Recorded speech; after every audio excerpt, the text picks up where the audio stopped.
Hi, I'm Carol Jurgensen Sheets, aka Carol the Coach, and I wanted to talk to betrayers. Whether you're male or female, it matters not.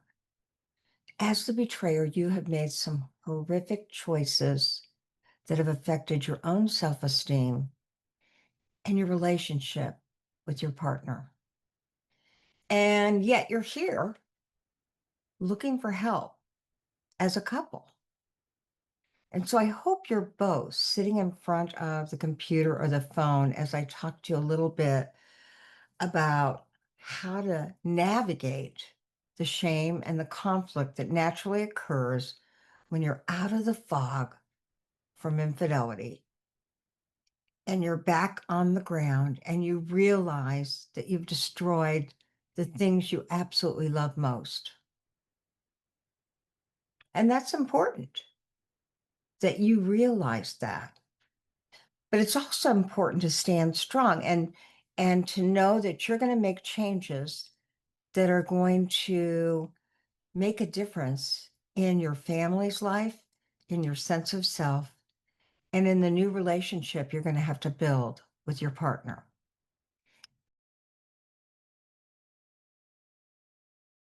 So, I wanted to give you 7 principles that I think are imperative for dealing with conflict and shame after infidelity. And they're actually very simple. So, as you hear each one, I would like for you to decide which one or two of them resonates most with you. Because it may be that they all resonate. And yet, my experience is that most men and women have said, yeah, I really liked that one. That one made me feel better about what I've done so that I can move forward and be a better person. The first principle is when you experience conflict or shame, ask yourself, how has my past contributed to the present day conflict? How has my past contributed to my shame? And recognize that 90% of that shame and conflict is about what you did and who you were. It's not about who you are today.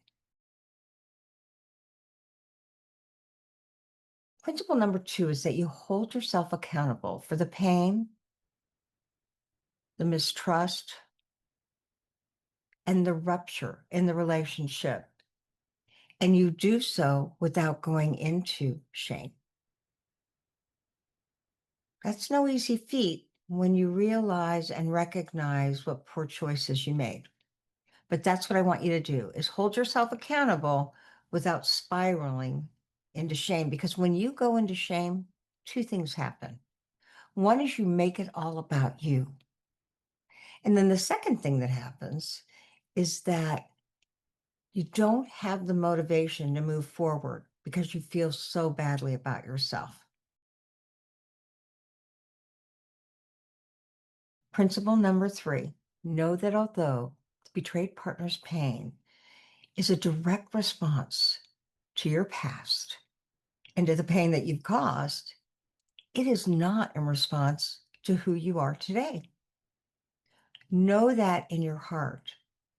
Be open to that so that you can stay accountable and stay motivated to continue to make changes, to be a man of integrity.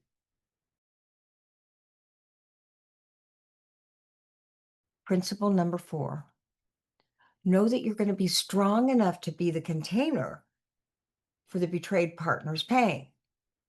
You can help the partner work through their own trauma and move beyond it. If you lean into it and work on your own solid infidelity recovery and the relational skills you need to build a new marriage.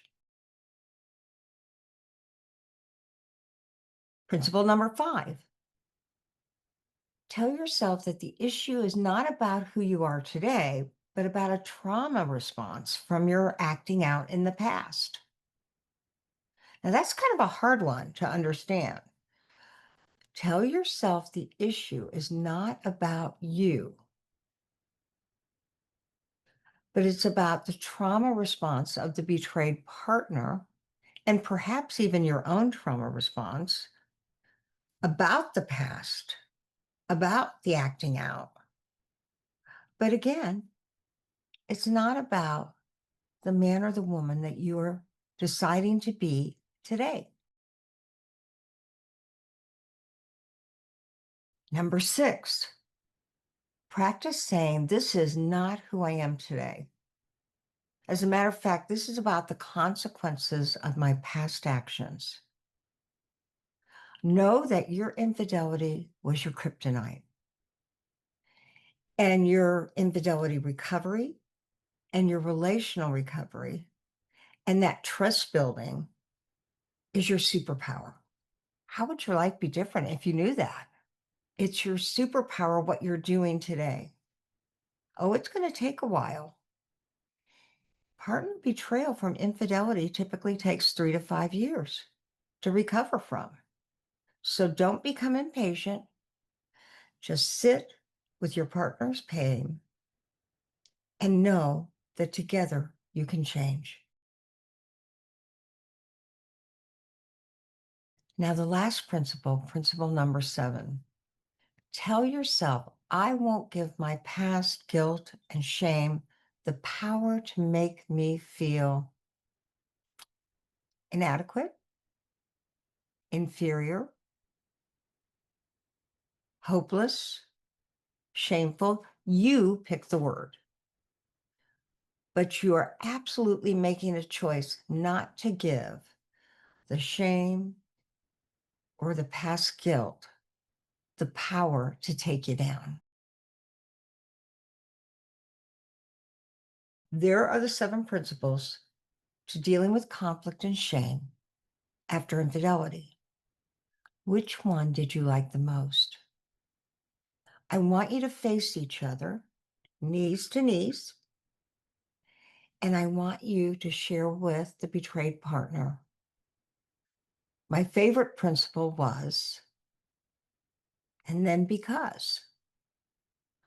My favorite principle was, I'm not going to give my past power away. I'm not going to let the shame and guilt rule who I am. Or I'm going to hold myself accountable for causing this pain without going into shame. I will tell you, in working with thousands of people who've experienced sexual betrayal, there are a couple of these that are favorites.